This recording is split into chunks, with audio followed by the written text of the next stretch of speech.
Hi friends, welcome back to మాటే మంత్రం Telugu audio stories. ఈరోజు మనం చదువుకోబోయే కథ ఏమని చెప్పను మనస, 6వ భాగం. రచన లక్ష్మీశ్రీ గారు. జరిగిన కథ ఏంటంటే, గణేష్ తనకు పిల్లలు పుట్టరు అనే విషయం చెప్పకుండా స్వప్న మీద నింద వేసి విడాకులు ఇచ్చి ఆమె ఫ్రెండ్ వినయ్తో ఆమె పెళ్లి జరిగేటట్లు చేస్తాడు. కానీ స్వప్న గణేష్ను మర్చిపోతుందా? వినయ్తో సంతోషంగా కాపురం చేయగలదా? గణేష్ చేసిన త్యాగానికి ఫలితమేమైనా ఉంటుందా? ఈ కథని ముందు 5 భాగాలు చదివిన తర్వాత ఈ 6వ భాగం చదవండి, మీకు బాగా అర్థమవుతుంది. ఇక కథలోకి వెళ్దామా? ఏమని చెప్పను మనస. గీత మాత్రం ఇద్దరినీ గమనిస్తూ బయట కూర్చున్న వినయ్ దగ్గరకు వెళ్ళి బాబు వినయ్ అని పిలిచింది. అప్పటి వరకు కళ్ళల్లో వస్తున్న కన్నీళ్లను తుడుచుకుంటూ ఉన్న వినయ్ ఆ పిలుపుకు వెనుకకు తిరిగి, మీరా, చెప్పండి పిన్ని, ఏమైనా కావాలా అని అడిగాడు వినయంగా. నాకు ఏమీ అవసరం లేదు, కానీ ఒక్కటి చెప్పు, మా స్వప్న మీతో బాగానే ఉందా అని అడిగింది. ఆ మాటకి వెనుకకు తిరిగి, బాగానే ఉంది పిన్ని, ఎందుకు అలా అడిగారు అని అన్నాడు సందేహంగా. ఎందుకు బాబు అబద్ధం చెప్తారు, నాకు అంతా తెలుసు. స్వప్న ఇప్పటికీ గణేష్కి దూరంగా ఉండి అందరితో మాటలు పడి అలసిపోయింది. ఆ కోపమంతా ఇప్పుడు నిన్ను దూరంగా పెడుతూ చూపిస్తుంది. అలా ఏమీ లేదండి, గణేష్ను ఇప్పుడిప్పుడే మర్చిపోవటానికి ప్రయత్నిస్తుంది కదా. తనని మనసులో పెట్టుకొని నాతో కలవటం ఇష్టం లేక కొంచెం టైం పడుతుందని చెప్పింది అంతే అని నేలను చూసి చెప్తున్నాడు. అవునా, నాకైతే తను ఇంకే కారణాలతో అయినా దూరం పెడుతుందని అనిపించింది. స్వప్న చాలా మంచి అమ్మాయి బాబు, అది నిన్ను ఏమన్నా పట్టించుకోవద్దు అని నచ్చ చెప్పింది. మీరేమీ కంగారు పడకండి, స్వప్న నా భార్య కావటానికి ముందే తను నా ప్రాణ స్నేహితురాలు. ఆమెకి ఇష్టం లేకుండా ఏమీ చేయను, కష్టపెట్టనని మాట ఇస్తున్నాను అని గట్టిగా చెప్పాడు వినయ్. సరే బాబు, మర్చిపోయాను. ఇంతకుముందు మా అన్నయ్య అన్న మాటలు పట్టించుకోకు. స్వప్న జీవితం ఇలా అయిపోయిందని బెంగగా ఉన్నారు అంతే. నువ్వు అతని దృష్టిలో మంచి అల్లుడుగా పేరు సంపాదించాలి, సరేనా అని అన్నది గీత. అలాగే పిన్ని, నా పని అదే. స్వప్న కుటుంబం దృష్టిలో నాకంటూ ప్రత్యేక స్థానం ఏర్పరచుకొని వాళ్ళ మనసులు గెలుచుకుంటాను అని గట్టిగా నిర్ణయించుకున్నాడు. అందరి మనసుల్లో అంటే ముందు స్వప్న మనసులో కూడా నువ్వు ఉండేలా చేసుకోవాలి అని చెప్పి నవ్వింది. అలాగే పిన్ని. పిన్ని, మిమ్మల్ని ఒకటి అడగాలి, మీకు నా మీద కోపం లేదా అని అడిగాడు. లేదు బాబు, నాకు ఎందుకు కోపం? అంటే స్వప్నను మీ కోడల్ని చేసుకోవాలని అనుకున్నారు కదా అని నసికాడు. మనం అనుకుంటే అయిపోతుందా బాబు? అంతా పైవాడి చేతిలోనే ఉంది, మన చేతిలో ఏమీ లేదు. స్వప్నకి నీకు రాసిపెట్టి ఉంది, అందుకే కథ ఇన్ని మలుపులు తిరిగింది. పాపం గణేష్ను తలుచుకుంటే బాధగా ఉంది అని చెమ్మగిలిన కళ్ళు తుడుచుకుంది. గణేష్ గురించి మీకు అని ఆశ్చర్యంగా అడుగుతూ ఆగిపోయాడు. నాకు అంతా తెలుసు బాబు, పాపం తనకి వచ్చిన కష్టం ఎవరికీ రాకూడదు అని అన్నది కన్నీళ్లు వస్తుంటే తుడుచుకొని. ఇంతలో ఎవరో వస్తున్న అడుగుల అలికిడికి, సరే బాబు, ఎవరో వస్తున్నారు, నువ్వు మాత్రం స్వప్నను బాగా చూసుకో. అది ఇప్పటికీ అంతలా ప్రేమించే గణేష్ ఎందుకు దూరం పెట్టాడో తెలియక మానసికంగా కృంగిపోతుంది అని అక్కడ నుండి వెళ్ళిపోతుంది. ఇంతలో వినయ్ ఫోన్ మోగింది. వినయ్ తల్లిదండ్రులు కొత్త కోడల్ని ఇంటికి తీసుకుని వచ్చే రోజు గురించి అడుగుతారు. హలో అమ్మా, ఇక్కడ 3 రోజులు అవగానే మన ఇంటికి వస్తాము అని మాట్లాడుతున్నాడు. అలా 3 రోజులు గడిచాయి. 3 రాత్రులు అయిన తర్వాత స్వప్నను అత్తవారింటికి పంపేటప్పుడు ఎవరూ తనని పట్టించుకోలేదు. అందరూ తనని తప్పు చేసినట్లు చూస్తున్నారు. ఇంతలో కళ్యాణ్ వెళ్లే స్వప్న వైపు చూసి, జాగ్రత్తగా వెళ్ళిరా వినయ్, నా మరదలు ఇప్పుడు నీ భార్య, తనని కంటికి రెప్పలా కాపాడుకోవాల్సిన బాధ్యత నీదే అని నవ్వి భుజం తట్టాడు. అది అంతా చూసిన లక్ష్మణరావు, మేనల్లుడు ఉండాల్సిన చోట వినయ్ ఉండటం, తనతో కళ్యాణ్ మనసులో బాధ బయటపడకుండా సంతోషంగా మాట్లాడటం బాధగా అనిపించింది. అక్కడ ఉండలేక లోపలికి వెళ్ళిపోయాడు. పద్మ కూడా కూతుర్ని చూసి చూడనట్టు లోపలికి వెళ్ళిపోయింది. గీత ఆమె భుజంపై చెయ్యి వేసి, స్వప్న, జాగ్రత్తగా వెళ్ళిరా, అమ్మా నాన్నల గురించి ఆలోచిస్తూ ఏమీ బెంగ పెట్టుకోకు. అబ్బాయి చాలా మంచోడు. తనని కష్టపెట్టకు. అర్థం చేసుకుని సంతోషంగా ఉండండి అని నుదుటిన ముద్దు పెట్టింది. మరునాడు ఉదయం అత్తవారింటికి వచ్చిన స్వప్నం చూసి వినయ్ తల్లిదండ్రులు చాలా సంతోషపడ్డారు. వినయ్ వాళ్ళు పేదవాళ్ళు. తండ్రి కూలి పనులు చేయగా వచ్చిన డబ్బుతో ఇల్లు గడుస్తుంది. సెంటు భూమిలో 2 గదులతో నిర్మించిన ఇల్లు. స్వప్నకి హారతి ఇచ్చి ఆమెను లోపలికి ఆహ్వానించారు స్వప్న అత్త. స్వప్న ఇరుకుగా ఉన్న ఇల్లు చూసి తనతో పాటు తెచ్చుకున్న బ్యాగ్స్ ఎక్కడ పెట్టాలని ఆలోచిస్తుంటే వినయ్ ఆమె వెనక వచ్చి, ఏమిటి స్వప్న ఆలోచిస్తున్నావు? ఓ, మా ఇల్లు చాలా చిన్నది. ఈ 2 రోజులు సర్దుకో. ఎల్లుండి మనం హైదరాబాద్ వెళ్ళిపోతాం. అక్కడ నీకు ఏ ఇబ్బంది ఉండదు అని ఆమె చేతిలో బ్యాగ్స్ తీసుకొని మంచం కింద బీరువా పైన పెట్టాడు. ఆమె ఏమీ మాట్లాడలేదు. ఆలోచిస్తూ మౌనంగా ఉండిపోయింది. అంతలో అత్తగారు వచ్చి, అమ్మా స్వప్న, నువ్వు టీ తాగుతావా లేక పాలు కలపనా అని అడిగింది. ఆమె కాసేపు ఆలోచించి, ఇప్పుడు వద్దత్తయ్యా అని కిందికి చూస్తుంది. అదేంటమ్మా, మొట్టమొదటిసారిగా మా ఇంటికి వచ్చావు పెళ్లి చేసుకొని. ఏమీ తాగకపోతే ఎలా? ఉండు, నీకోసం కూల్ డ్రింక్ తెప్పిస్తాను. ఒరే వినయ్, ఏమిట్రా అలా నిలబడ్డావు? వెళ్ళి సీనుగారి కొట్లో 2 డ్రింక్ సీసాలు తీసుకొని రాపో అని అన్నది వినయ్ తల్లి రమణమ్మ కొంచెం గొంతు పెంచి. అయ్యో, ఇప్పుడు ఆయన్ని ఇబ్బంది పెట్టడం ఎందుకు అత్తయ్యా? నేను టీ తాగుతాను అని అన్నది మొహమాటంగా. సరే అయితే నీకు టీ కలుపుతాను. నువ్వు ఈలోపు టీవీ పెట్టుకొని చూడు, కాలక్షేపం అవుతుంది అని ఆమె కొత్త జంట మధ్యలో ఎందుకని వెళ్ళింది బయటికి. వినయ్ ఆమె పక్కన కూర్చున్న అధికారం ఇంకా ఇవ్వలేదని దూరంగా జరిగి, స్వప్న, అమ్మా నాన్న ముందు నువ్వు మనం వేరుగా ఉన్నామని చెప్పకు ప్లీజ్, అమ్మ బాధపడుతుంది అని అన్నాడు ప్రాధేయపడుతూ. సరే అని తల ఊపింది. వినయ్ అక్కడ వేరేగా కుర్చీలో కూర్చొని టీవీలో సినిమా కోసం ఛానల్స్ మారుస్తున్నాడు. అప్పుడే రొమాంటిక్ మూవీ వస్తుంది. అది పెట్టి నవ్వుతూ చూస్తుంటే స్వప్నకి కోపం వచ్చి, అమ్మో రొమాన్స్, నా ముందు చూడాలా? ఇప్పుడు ఏ మూడ్ వచ్చి నన్ను ఏమైనా చేస్తేనో అని గట్టిగా అరిచింది కళ్ళు మూసుకొని. ఏమైంది స్వప్న, ఎందుకలా అరిచావు అని అడిగాడు. స్వప్న కళ్ళు తెరిచి టీవీ వైపు చూసింది. టీవీలో ఆ సీన్ అయిపోయి వేరే సీన్ రావటంతో అమ్మయ్య అని ఊపిరి పీల్చుకొని, నా ముందు ఇలాంటి సినిమాలు చూడకండి, నాకు ఇష్టం ఉండదు అని లేచింది. ఆ కేకకి లోపలికి వచ్చిన రమణమ్మ, ఏమిటమ్మా అంతలా అరిచావని అడిగింది. అది అది అంది నసుకుతూ. వినయ్ కలగజేసుకొని, మరీ అమ్మా అది బల్లిని చూసి అరిచింది అని అబద్ధం చెప్పాడు. ఓ బల్లినా, నెమల పింఛను తెప్పించి పెడతాను, అంతవరకు ఏమీ అనుకోకమ్మా. ఈ పాడు బల్లలు ఎంతలా తరిమినా ఇక్కడే ఉంటున్నాయని నసుకుతూ వెళ్ళిపోయింది. స్వప్నకి టీ తాగమని చేతికి ఇస్తే, అక్కడ పెట్టు, టీ ఇచ్చే వంకతో చేతులు తాకాలని ప్రయత్నం చేయకు అని చిరుకోపంగా చూసింది. అలాగే అని పక్కన పెట్టేసి బయటకు వెళ్తాడు. దేవుడా, ఏమిటి నాకు ఈ పరిస్థితి? నేనేం పాపం చేశాను? అసలు నేను కలలు కన్న జీవితం ఏమిటి? నేను అనుభవిస్తుంది ఏమిటి అని తల మీద చేయి వేసుకొని ఆలోచిస్తూ పడుకుంది. అప్పుడే దిండు కింద వినయ్ డైరీ కనిపించింది. ఆ డైరీ చూడగానే, వినయ్ డైరీ కూడా రాస్తాడా అని తీస్తుంటే వినయ్ వస్తూ స్వప్న చేతిలో డైరీ చూసి లాక్కున్నాడు. ఇదెందుకు తీశావు? నేను కావాలని తీయలేదు, కనిపిస్తే ఏమిటని చూశాను. అది నీదని తెలిసి చూసి అక్కడ పెడుతుంటే వచ్చావు అంతే అని అన్నదే ఆమె. ఓ అవునా, పైకి అది డైరీలా ఉంటుంది, కానీ అందులో ఏమీ లేదు. అందులో నాన్న ఇంట్లో ఖర్చులకి చేసిన డబ్బు, చదువుకు చేసిన అప్పులు వివరాలు రాసుకుంటారు అని చెప్పి పక్క గదిలోకి పట్టుకొని వెళ్తాడు. అమ్మో, స్వప్న దీన్ని చూసి ఉంటే నేను తనని ఎప్పటి నుండో ప్రేమించానని తెలిసిపోయేది అని గుండె మీద చెయ్యి వేసుకుని ఊపిరి పీల్చుకున్నాడు. స్వప్నకి ఏమిష్టమో చెప్పరా, వంట చేస్తాను అని పొయ్యి మీద అన్నం గరిటతో తిప్పుతుంది. స్వప్నకి ఏమిష్టం? పన్నీర్ కాజు కూర, ఆలూ పాలక్, ఆలూ పరోటా అని తెలిసినవి చెప్పాడు.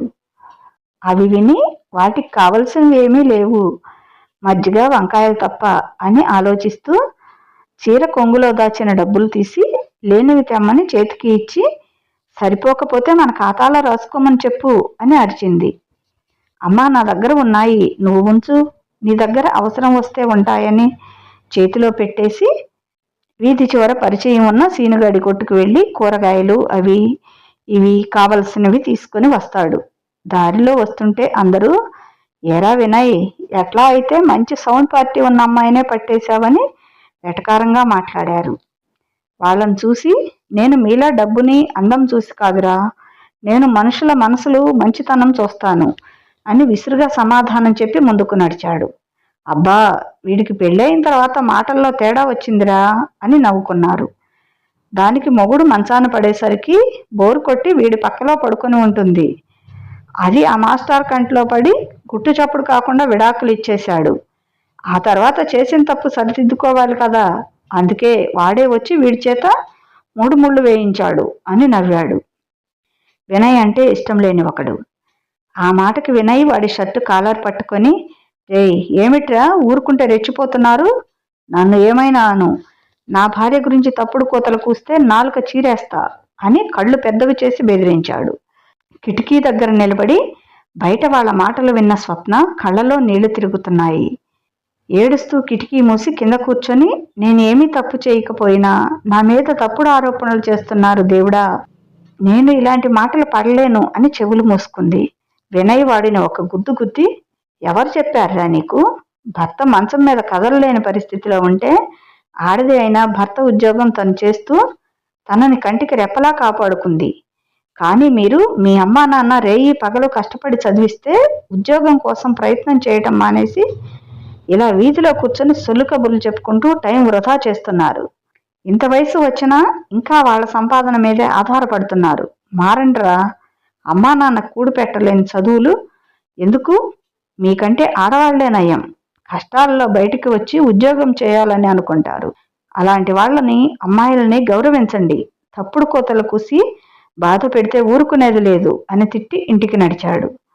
వినయ్ మాటలకి అవమానంగా అనిపించినా, నిజమేరా, అమ్మా నాన్న కూడు పెట్టని చదువులేందుకు అని ఒకరిని ఒకరు చూసుకొని అక్కడి నుండి ఎవరికి వారు వెళ్ళిపోయారు. స్వప్న వినయ్ మాటలు విని నవ్వి, థ్యాంక్స్, నువ్వైనా నన్ను అర్థం చేసుకున్నావు అని లోపలికి నడిచింది. ఆమె అడుగుజాడల్లో నడవాలని, నీవంటే నేను ఉంటా అని ఆమె వైపు నడిచాడు. స్వప్న, నేను నిన్ను అర్థం చేసుకున్నా, నువ్వే నన్ను గణేష్ను తప్పుగా అర్థం చేసుకున్నావని ఆలోచిస్తూ లోపలికి నడిచాడు. వంట సిద్ధం చేసి భర్తకి క్యారేజ్ తీసుకొని పోతాను, మీరిద్దరూ తినండి అని ఆమె వెళ్ళిపోతుంది. వినయ్ భార్య కష్టపడకుండా తను తెచ్చి వడ్డిస్తూ, స్వప్న నీకు ఇష్టమైన పన్నీర్ వేసుకో అని వేస్తూ వడ్డిస్తున్నాడు.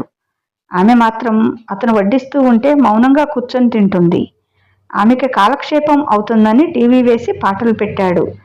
ఇంతలో ప్రేమ అనే పరీక్ష రాసి వేచి ఉన్న విద్యార్థి అని పాట వస్తుంటే కళ్ళ ముందు ఆమెకి గణేష్ మెదిలాడు. ప్రేమలో ఉన్నప్పుడు తను ఎలా ఉన్నాడో, పెళ్ళి అయిన సంవత్సరానికి తనలో వచ్చిన మార్పు గుర్తు చేసుకొని తనని అనుమానించి ఎందుకు దూరం పెట్టాడో తెలియక కన్నీళ్లు వస్తుంటే చీర కొంగుతో తుడుచుకుంది. అది గమనించిన వినయ్, ఏమైంది స్వప్న, కారంగా ఉందా, ఇదిగో మంచినీళ్లు తీసుకొని త్రాగు అని చేతికి అందించాడు. ఆమె చెయ్యి అడ్డుగా పెట్టి, ఏమీ లేదు బాగానే ఉంది అని మౌనంగా తల కిందకి పెట్టుకొని తింటుంది. గణేష్ కళ్ళ ముందు కదలాడుతూనే ఉన్నాడు. తనని అనుమానించటం, దూరం పెట్టడం అన్నీ గుర్తు వచ్చి తినలేక మధ్యలోనే చేయి కడిగేసుకుంది ఆమె. స్వప్న, ఏమైంది, కూర నచ్చలేదా, ఆకలి వేయటం లేదా అని ప్రశ్నలు వేస్తూ ఉన్నాడు అతను. కూర బాగానే ఉంది, తినాలని లేదు అని బయటకు నడిచింది.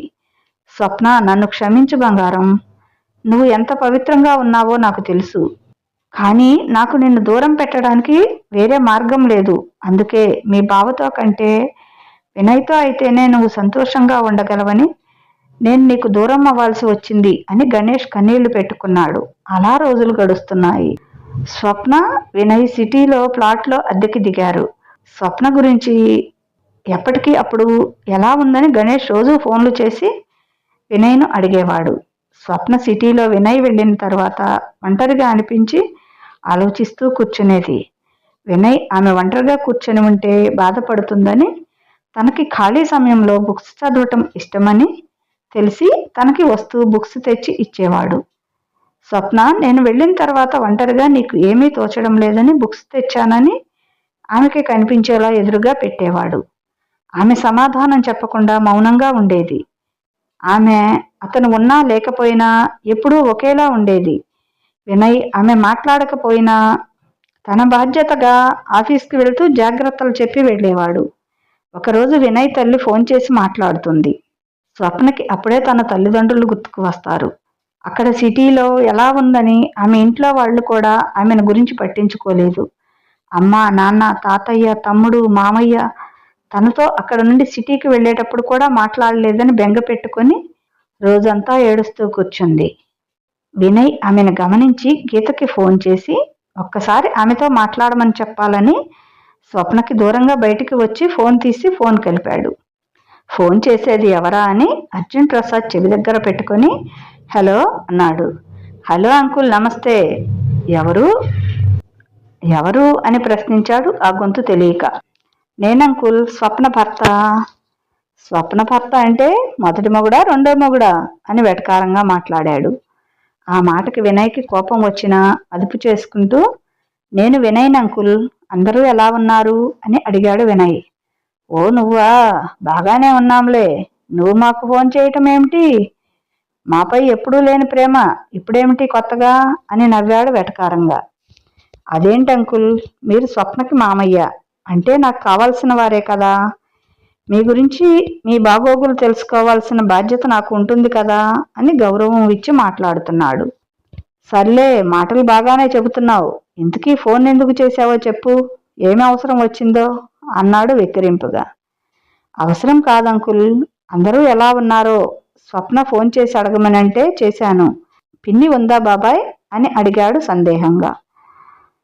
ఉంది, పక్కనే. ఇదిగో మీకు కావలసిన వారే, మాట్లాడు అని ఫోన్ గీతకి ఇచ్చేసి వెళ్ళిపోయాడు అర్జున్ ప్రసాద్.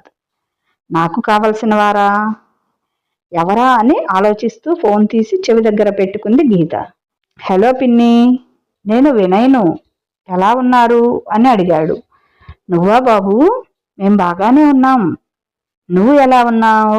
స్వప్న ఎలా ఉంది అని అడిగింది సంతోషంగా.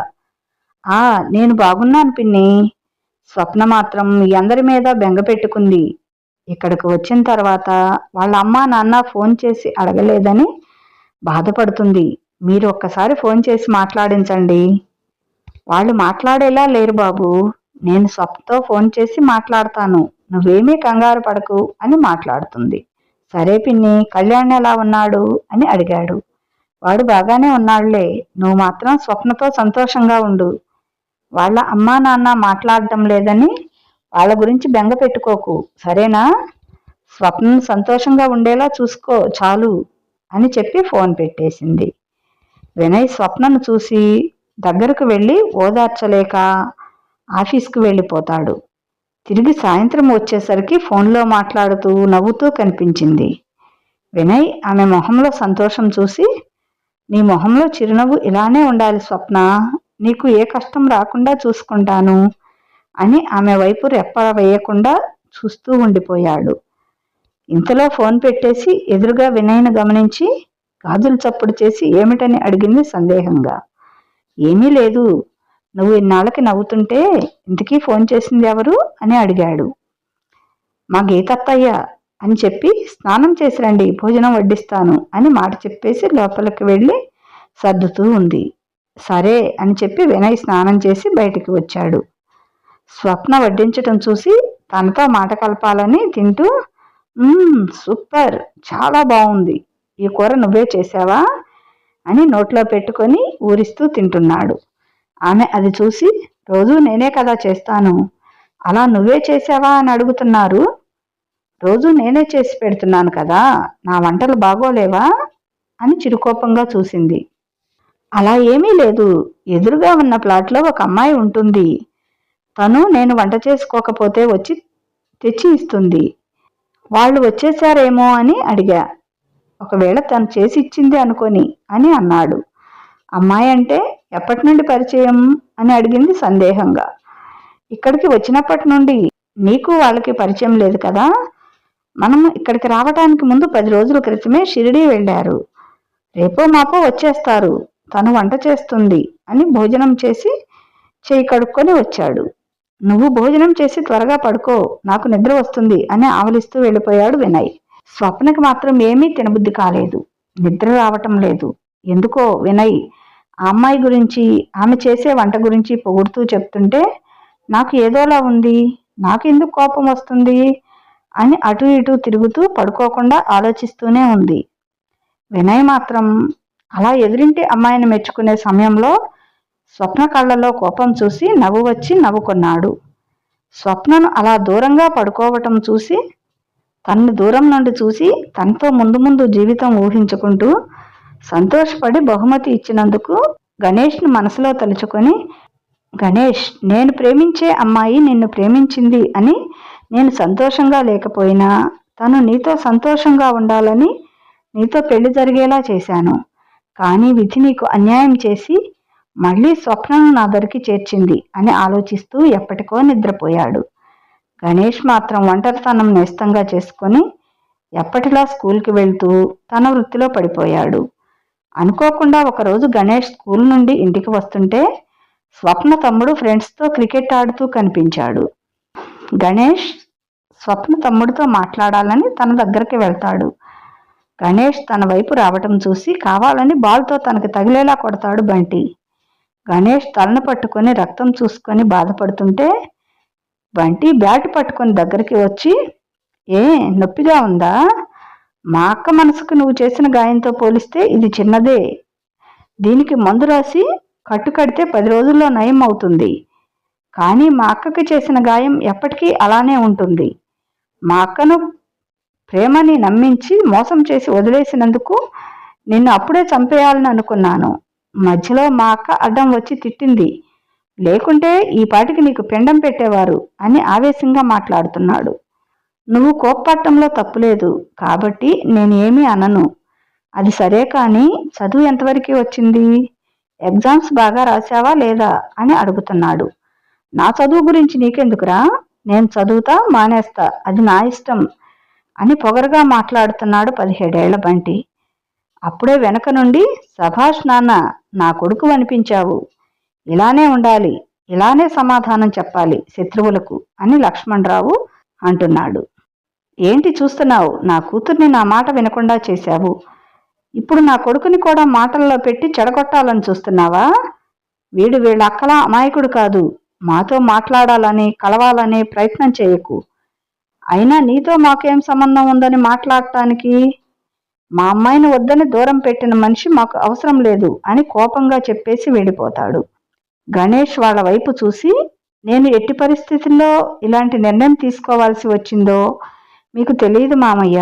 మిమ్మల్ని స్వప్నను కష్టపెట్టానని తెలుసు, కానీ ఎందుకు ఇలా చేశానో మీకు తెలిస్తే తట్టుకోలేరు, బాధపడతారు. అందుకే నిజం చెప్పకుండా దాచాను అని బాధపడుతూ తలకి కర్చీఫ్ కట్టుకొని ఇంటికి వెళ్తాడు. తలకి తగిలిన గాయంతో వచ్చిన కొడుకును చూసి తల్లిదండ్రులు కంగారు పడతారు. కానీ జరిగింది దాచిపెట్టి దారిలో వస్తుంటే పడిపోయానని చెప్పి తప్పించుకుంటాడు. వినయ్ చెప్పిన అమ్మాయి ఎప్పుడు వస్తుందా అని ఎదురు చూస్తుంది స్వప్న. ఒకరోజు వాళ్ళు రానే వచ్చారు. వినయ్ స్వప్నల రూమ్కి వచ్చి, వినయ్ వచ్చేసావా? ఇదిగో నీకోసం షిరిడీ ప్రసాదం తెచ్చాను అని చేతికి ఇస్తూ వెనక ఉన్న స్వప్నను చూసి, ఈ అమ్మాయి అని అడిగారు సందేహంగా. తను నా భార్య స్వప్న అని పరిచయం చేస్తాడు. స్వప్న, నేను చెప్పాను కదా మొన్న, వాళ్లే వీళ్ళు అని చూపించాడు. స్వప్న వాళ్ళని చూస్తుంటే వయసులో పెద్దావిడలా ఉంది, ఈవిడ అమ్మాయి ఏమిటి అని అనుకుంది మనసులో, చేతులు జోడించి నమస్కారం చేస్తూ. స్వప్న మనస్సులో మాట తెలిసినట్లు, ఆంటీ గారు, రేణు ఏది? చాలా రోజులైంది కదా, చూడాలనిపించి అడిగాను అని వెనుకకి చూస్తూ వెతుకుతున్నాడు కళ్ళతో. రేణు బయట వాళ్ళ ఫ్రెండ్తో కలిసి మాట్లాడుతుంది, వచ్చేస్తుంది, వచ్చిన తర్వాత చెప్తాలే నువ్వు అడిగావని అని వెళ్ళిపోతారు ఆవిడ భర్త వెనకే, రాత్రి ప్రయాణం చేసి వచ్చిన అలసటతో. సరే వెళ్ళండి ఆంటీ, బాగా అలసిపోయారు, రెస్ట్ తీసుకోండి, ఈ రోజుకు భోజనం మా ఇంట్లో చేయండి అని చెప్పి పంపిస్తాడు నవ్వుతూ. స్వప్న కోపంగా చూసింది. అయ్యో, అమ్మాయికి ఎందుకు బాబు శ్రమ, మేం చేసుకుంటాంలే, లేకపోతే ఈ రోజుకు బయట నుండి తెప్పించుకుంటాం అని అన్నది ఆమె. స్వప్న మాట్లాడకపోతే బాగోదని, అయ్యో పర్వాలేదండి, నాకేమీ శ్రమ కాదు, ఈయన ఉన్నారు కదా, తోడుగా చేసి పెడతారు సాయం అని పొట్టలో మోచేతితో గుద్దింది. వినయ్ స్వప్న కోపంతో అలా చేయటం చూసి మనసులో నవ్వుకొని, చేసి పెడతాను, అర్ధాంగి అంటే భర్తలో సగం కదా, ఆమెకు బంధాలు బాధ్యతలోనే కాదు, వంటలో ఇంటి పనిలో కూడా సాయంగా ఉంటాను, అది నా బాధ్యత కూడా అని నవ్వి ఆమె వెనకే వెళ్తాడు. ఇంతలో hi Vinay, how are you అని వెనక నుండి వచ్చింది రేణు. ఏ రేణు, వచ్చావా? ఆంటీ అంకుల్ ఇప్పుడే వచ్చారు, నువ్వు రాకపోతే ఎంత టెన్షన్ పడ్డా తెలుసా అని అన్నాడు గారంగా. టెన్షన్ దేనికి? ఎందుకు అంటే ఏమిటి? నిన్ను చూడకుండా మాట్లాడకుండా ఎన్ని రోజులు ఎలా ఉండాలి చెప్పు, చాలా బెంగగా అనిపించింది అని మాట్లాడుతున్నాడు. రేణుకి అర్థం కాక బిత్తర చూపులు చూస్తూ ఉండిపోయింది. ఆ తర్వాత వినయ్ కనుసైగ చేశాడు. ఓ సారీ వినయ్, నేను వెళ్ళాలని అనుకోలేదు, అమ్మా నాన్న వెళ్ళాలని అంటే తప్పని పరిస్థితుల్లో వెళ్ళాను. అమ్మాయి ఎవరు, నీ సిస్టర్నా అని అడిగింది. చిచి కాదు, తను నా వైఫ్, మాకు ఇక్కడికి వచ్చే ముందే పెళ్ళయింది. అయ్యో పెళ్లి చేసుకున్నావా, మరి నాతో చెప్పలేదు? అంటే మేం మీకు ఏమీ అవ్వము కదా, అంతేలే, మీ ఊరు వెళ్తే మమ్మల్ని మర్చిపోతావు, మేము గుర్తు ఉండం కదా అని ఏడుపు మొహం పెట్టింది. అయ్యో అలా కాదు రేణు, అనుకోకుండా పెళ్లి జరిగింది, నా పెళ్లికి మా అమ్మా నాన్నలే రాలేదు తెలుసా, ఆఖరి నిమిషంలో తాళి కట్టే ముందు వచ్చారు. అదేంటి, మీ అమ్మా నాన్నలకి మీ పెళ్లి ఇష్టం లేదా, మీది లవ్ మ్యారేజా అని ప్రశ్నలు వేసింది రేణు. అది అని స్వప్న వైపు చూస్తుంటే స్వప్న అక్కడ ఉండలేక కోపంగా లోపలికి వెళ్ళిపోయింది. రేణు వినయ్ అది చూసి తిరిగి మాటల్లో పడిపోయారు. రేణు వినయ్ చేయి పట్టుకుని, ఎందుకు నీతో అలా క్లోజ్గా మాట్లాడమని అన్నావు, పాపం తను ఫీల్ అయినట్లు ఉంది, ఎంతైనా తను నీ వైఫ్ కదా అన్నది బాధపడుతూ. తనని బాధ పెట్టాలని కాదు, తన మనసులో నాకంటూ ఒక స్థానం సంపాదించాలని. సరే నువ్వు వెళ్ళి రెస్ట్ తీసుకో, జర్నీ చేసి వచ్చారు కదా, ఈరోజు భోజనం మేం పంపిస్తాం, ఆంటీని కష్టపడవద్దని చెప్పు అని పంపిస్తాడు. లోపలికి వచ్చి స్వప్న కోసం వెతుకుతూ కిచెన్ వైపు వెళ్ళాడు వినయ్. స్వప్న కోపంగా వెనక నుండి వచ్చి, ఏమిటి వెతుకుతున్నారు అని అడిగింది. ఇంకెవర్ని, నిన్నే, ఇక్కడ ఉండేది మన ఇద్దరమే కదా, ఇంతకీ వంట సంగతి ఎంతవరకు వచ్చింది అని అడిగాడు. ఎక్కడికి రాలేదు, అక్కడే ఉంది, మీరే వెళ్ళి చెయ్యాలి అని అన్నది మొహం తిప్పుకొని. నేనా, నువ్వు చెయ్యవా అని ప్రశ్నించాడు కంగారుగా. లేదు నేను చెయ్యను, ఎలాగో మీరే చేస్తానన్నారు కదా, చేసేయండి. నేను సాయం చేస్తానని అన్నాను, మొత్తం నేనేనని అనలేదే, రోజు నేను చేస్తాను కదా, ఈ రోజుకి మీరే చేసేయండి, మీకు ఎంతో ఇష్టమైన అమ్మాయి ఉంది కదా ఎదురింట్లో, ఆమెను సాయం అడగండి, తన కోసమే కదా చేస్తున్నారు, తనకి ఎలా వంట చేస్తే నచ్చుతుందో నాకు తెలియదు అని వెళ్ళిపోతుంది. వినయ్ కాసేపు ఆలోచించి, సరే నువ్వు చెప్పిన దానిలో అర్థం ఉందిలే, తనకి నా చేత్తోనే చేస్తేనే నచ్చుతుంది, నువ్వేమీ చేయనవసరం లేదు, వంట చేయటం నాకు వచ్చు అని ఫ్రిడ్జ్లో కూరగాయలు తీసుకుని కట్ చేస్తాడు. ఉల్లిపాయలు కోస్తుంటే నీళ్లు వస్తాయి కళ్ళంట. వినయ్ కష్టపడుతూ వంట చేసుకోవటం చూసి స్వప్నకి మనసు ఒప్పక టీవీ ముందు నుండి లేచి కిచెన్ వైపు వెళ్ళింది. అప్పుడే కూర వేస్తూ వినయ్ చెయ్యి కాల్చుకుంటాడు. అయ్యో చెయ్యి కాలిందా, లే నేను చేస్తాను అని అన్నది ఆమె. వద్దులే, నీకెందుకు శ్రమ, రోజూ చేస్తూనే ఉన్నావు కదా, ఈరోజు నేను చేస్తాలే అని గడ్డ పట్టుకున్నాడు కంగారులో. మళ్ళీ కాలిందా, మీకు వంట రాదని అబద్ధం చెప్పడం ఎందుకు, నేను చేస్తా లేవండి అని వాళ్ళు వచ్చే టైం కూడా అయిపోయింది, ఇంకా అవ్వలేదని నన్నే అంటారు అని కంగారుగా వంట చేయటంలో పడిపోయింది. వినయ్ అది చూసి నవ్వుకొని టీవీ ముందు కూర్చొని మధ్య మధ్యలో స్వప్న వైపు చూస్తాడు కనురెప్ప వేయకుండా. స్వప్న వంట చేసి అన్నీ సర్దుతూ వినయ్ చూడటం చూసి, ఏమిటి కొత్తగా చూస్తున్నారు అని అడిగింది. చూసేది పాత స్వప్న అయినా ఈరోజు ఎందుకో కొత్తగా కనిపిస్తున్నావు అని అన్నాడు చిరునవ్వు నవ్వుతూ. ఇంతలో బెల్ మోగింది. స్వప్న, వాళ్ళు వచ్చేశారనుకుంటా, నేను డోర్ తీస్తాను, నువ్వు అన్నీ రెడీగా పెట్టు అని తలుపు తీయటానికి వెళ్ళాడు. రేణు తలుపు తీయగానే, ఏమిటి వినయ్ ఇంత లేట్ అయిపోయిందా అని లోపలికి తోసుకుంటూ కిచెన్ వైపు వెళ్ళింది. స్వప్న వినయ్ను అలా తోయటం చూసి కోపంగా జడ ముడివేసుకుని బయటకు వచ్చింది. వినయ్ స్వప్న మొహంలో కోపం గమనించి నవ్వుకొని, ఆంటీ అంకుల్ రాలేదా అని బయటకు చూశాడు.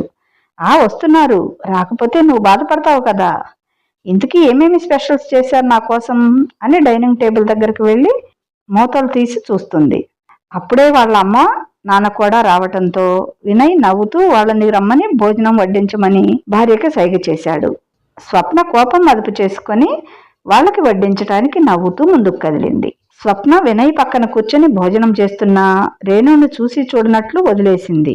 భోజనం అయిన తర్వాత వాళ్ళు వెళ్ళిన తర్వాత వినయ్ తనకి భోజనం వడ్డిస్తూ ఉంటే తనని పక్కకి తోసింది. ఏమైంది స్వప్న, దేనికి కోపం చెప్పు? కోపం నా మీద లేకుంటే రేణు మీద అని అడిగాడు లోపల నవ్వుతూ.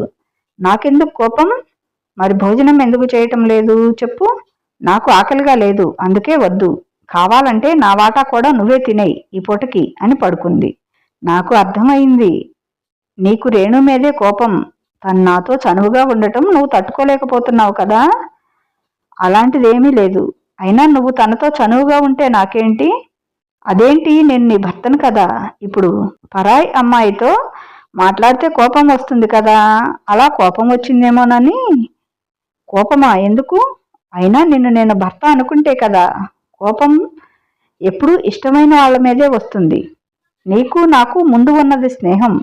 ఎప్పుడైతే నువ్వు గణేష్తో చేరి నాకు నమ్మక ద్రోహం చేశావో అప్పుడే నువ్వు పరాయి వాడిపైపోయావు.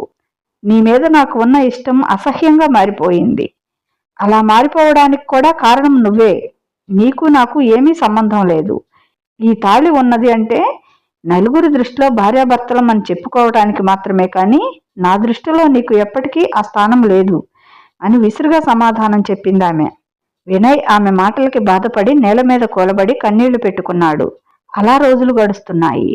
స్వప్న గణేష్ ఎందుకు ఇలా మారిపోయి దూరం పెట్టాడో అర్థం కాక బాధతో ఏడ్చింది నిద్రలో. స్వప్న మనసులో ఇంకా గణేష్ ఉన్నాడని వినయ్కి అర్థమవుతుంది. ఒకరోజు ఉన్నట్టుండి గణేష్ నుండి ఫోన్ వచ్చింది వినయ్కి. ఆ టైంలో వినయ్ స్నానానికి వెళ్ళాడు.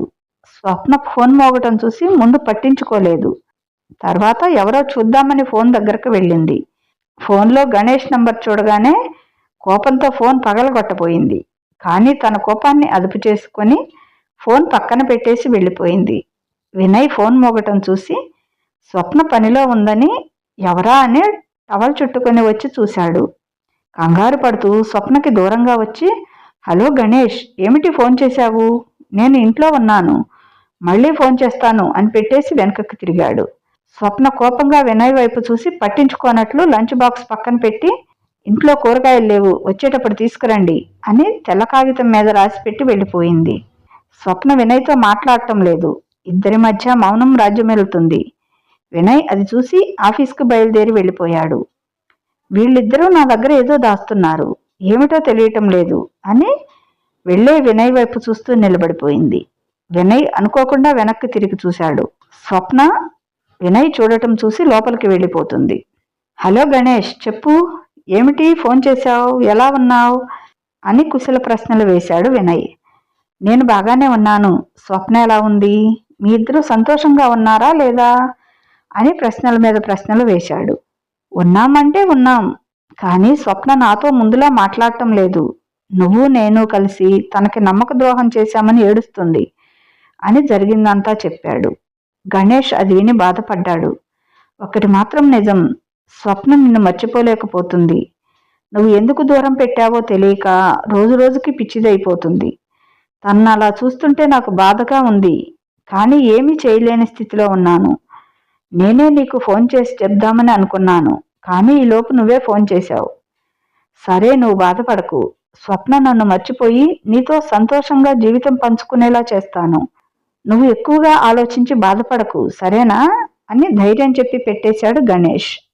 సరే, ఏం చేస్తావో చెయ్యి, కానీ స్వప్న ఎప్పుడూ నవ్వుతూ సంతోషంగా ఉండాలి, అదే చాలు నాకు అని అన్నాడు కన్నీళ్లు తుడుచుకొని. ఆఫీస్కి వెళ్ళి తన పనిలో పడిపోయాడు వినయ్. పని చేస్తున్నాడు, కానీ స్వప్న మాటలే చెవిలో తిరుగుతున్నాయి. మీరిద్దరూ కలిసి నా జీవితంతో ఆడుకున్నారు. నువ్వు గణేష్తో కలిసి నాకు ఇంత నమ్మక ద్రోహం చేస్తావని ఎప్పుడూ అనుకోలేదు. స్వప్న రూపం కళ్ళ ముందు మెదులుతూ ఉంటే పని చేయలేక బయటకు వచ్చి సిగరెట్ తీశాడు బాధతో. ఇంతలో రేణు అటు నుండి బయటకు వెళ్తూ వినయ్ని రోడ్డు మీద చూసి వెనుక నుండి వచ్చి, ఏమిటి వినయ్ ఇది, నువ్వు సిగరెట్ ఎప్పటి నుండి ఈ అలవాటు అని చేతిలో సిగరెట్ తీసుకొని ఆపింది. వెనుకకి తిరిగి, నువ్వా? ఎప్పుడంటే స్వప్న నాతో మాట్లాడటం మానేసిన తర్వాత నుండి మొదలయ్యింది అని అన్నాడు నిట్టూరుస్తూ. అసలు స్వప్న ఎందుకు నిన్ను దూరం పెడుతుంది? ఆ రోజు చెప్తానని చెప్పకుండా మధ్యలో ఆపేశావు, చెప్పు అని అన్నది. ఇప్పుడే చెప్పాలి, ఇక్కడ కాదు, రోడ్డు మీద మాట్లాడుకుంటే బాగోదు, కాఫీ షాప్లో మాట్లాడుకుందాంరా అని చేయి పట్టుకొని తీసుకొని వెళ్ళింది రేణు. అప్పుడు వినయ్ స్వప్నకి తనకి మధ్య పరిచయం ఎలా పెళ్లి వరకు దారి తీసిందో వివరంగా చెప్పాడు. అది విని రేణు కళ్ళలో నీళ్లు వస్తుంటే తుడుచుకొని, నిజంగా గణేష్ లాంటి అబ్బాయిలు ఈ రోజుల్లో ఉండరు. తన సంతోషం కంటే తను ప్రేమించిన అమ్మాయి పిల్లా పాపలతో సంతోషంగా ఉండాలని తను తీసుకున్న నిర్ణయం చాలా మంచిది. నేను ఒకసారి కలవచ్చా అంటే మాట్లాడవచ్చా అని అన్నది రేణు సందేహంగా. తప్పకుండా, కానీ ఇప్పుడు కాదు, దానికి టైము ఉంది, ఇక వెళ్దామా? స్వప్న ఇంకా రాలేదని కంగారు పడుతుంది అని ఇంటికి నడిచారు ఇద్దరు. స్వప్న కలిసి వస్తున్న ఇద్దరినీ చూసి వినయ్ లోపలికి వెళ్ళగానే, రేణు, మీ అమ్మా నాన్న ఇంట్లో లేరు, ఫంక్షన్ ఉందని బయటికి వెళ్ళారు, నీకు రూమ్ కీస్ ఇవ్వమన్నారు అని చేతికి ఇచ్చి లోపలికి వెళ్తూ, రేణు, ఇంటి పైకప్పుకి ఉన్న రంధ్రం ఎండలో కనిపించకపోవచ్చు, కానీ వానలో దాని బండారం బయటపడుతుంది. అలాగే సమయం వచ్చినప్పుడే మనుషుల నిజస్వరూపం ఏమిటో పూర్తిగా తెలుస్తుంది అని అన్నది వినయ్ వైపు చూసి. నేను ఎందుకు చెప్తున్నానో నీకు అర్థమైందనుకుంటా. ఆడపిల్లవి కదా, వయసులో చూసి అడుగేయాలి, జాగ్రత్త. మనం వెళ్లే దారిలో ముళ్ళు అడ్డుపడతాయి, ఆచితూచి అడుగులు వేయాలి. ముళ్ళు వచ్చి ఆకు మీద పడ్డా, ఆకు వచ్చి ముళ్ళు మీద పడ్డా చిరిగేది ఆకే అని వినయ్ వైపు కోపంగా చూస్తూ లోపలికి వెళ్ళిపోయింది. వినయ్ రేణు వైపు చూసి, తను చెప్పింది నా గురించే, నిన్ను కూడా మాటల్లో పెట్టి మోసం చేస్తానేమోనని భయం అని అన్నాడు దిగులుగా. నాకు అర్థమైంది, కానీ నువ్వు ఏమిటో నాకు తెలుసు. స్వప్న కూడా త్వరలో నిన్ను అర్థం చేసుకొని నీకు ప్రేమను పంచుతుంది అని ధైర్యం చెప్పింది. వినయ్ బాధగా, తన ప్రేమ పంచకపోయినా పర్వాలేదు, నన్ను మనిషిలా గుర్తిస్తే చాలు అని ఒక నవ్వు నవ్వాడు. ఇంకా ఉంది, ఈ స్వప్న వినయ్ ఎప్పటికి కలుసుకుంటారో? వీళ్ళు అసలు భార్యాభర్తల్లా కలిసి బ్రతుకుతారా, లేకపోతే వినయ్ని జీవితాంతం దూరంగానే పెడుతుందా? తెలుసుకోవాలంటే వచ్చే ఎపిసోడ్ వరకు వెయిట్ చేయాల్సిందే. ఇదండి కథ. ఎలా ఉంది కథ? ఈ కథ మీకు నచ్చినట్లయితే తప్పనిసరిగా ఒక లైక్ ఇవ్వండి. అలాగే కథ ఎలా ఉందో, మీకు ఇంకా ఎలాంటి కథలు కావాలో మీ అమూల్యమైన అభిప్రాయాన్ని ఓ చిన్న కామెంట్ ద్వారా తెలియచేయండి. నా ఛానల్ సబ్స్క్రైబ్ చేసుకొని చదవటం మర్చిపోవద్దండి. ఇక ఉంటాను. బాయ్. మీ లక్ష్మీ ఘంట.